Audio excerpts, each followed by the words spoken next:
purchase. Now, I'm not talking about the selling price. Just get off that for a minute, Chip. What I'm talking about, let me just say this, just so I can dispel anybody's theories about how much markups in a car. There is anywhere between 5 and 7% markup in an automobile. That's it. Then the factory will give you back a percentage or two to offset floor plan costs. Then the manufacturer will give you another 0.5% or percent towards an advertising credit. But when it's all said and done, those monies that they give you in addition to the discount are to offset expenses. Okay, now I know consumer doesn't look at it that way, but that's just what it is. We apply those monies not to profitability, we apply them to reducing expense. With that said, if you look at 5, 6, 7% markup in a car, that's all you truly can get. If a dealer wants to get aggressive and take 10% off a $40,000 car, you got a $4,000 discount. You've done well. You've done phenomenal. But the fact of the matter is, in a lease purchase, the bottom line is a residual is set on every single car. Let's just say the residual is 50%. The reality is you're only making payments on the remaining 50%. So I'm not going to sit here and tell you you're getting a 50% discount. You're not, because there's other algorithms that go in for. But the reality is your payment structure, your finance structure on the term is on half the car, the portion of the car you use. Now, and I'll share with you in a moment why I think that's more beneficial as far as trade cycles. But more specifically, let's just look at one of the benefits is the discount is greater. The bottom line is when you look at a lease purchase and you look at a retail purchase, your payment reduction, and again, if you're listening to me now, I'm not switching people to negotiate on payment. I don't necessarily think that's the best way to go. I'm just relaying, it's just easy, real talk for you to listen to what I'm saying. A payment on a retail purchase on a $20,000 car is going to run you somewhere $400 to $425 a month. That same $20,000 car is going to be somewhere between $285 and $315 a month.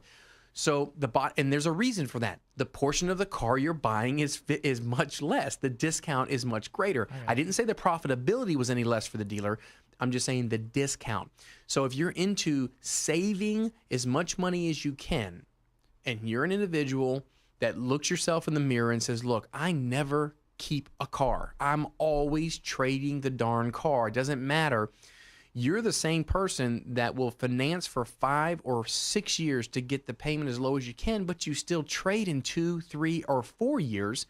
Therefore, Bank of America or Toyota or Nissan or General Motors still holds title the day you trade the car. So all you've effectively done is rented that car for 3 years. When you set out to buy it for 5 years, you've paid $100 more per month or $150 more per month for those 3 years.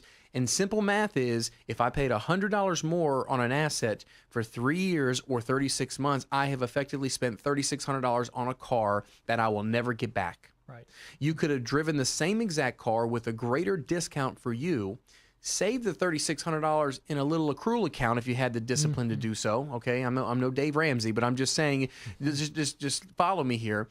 You could save almost $4,000 to put down on the next car, the next trade.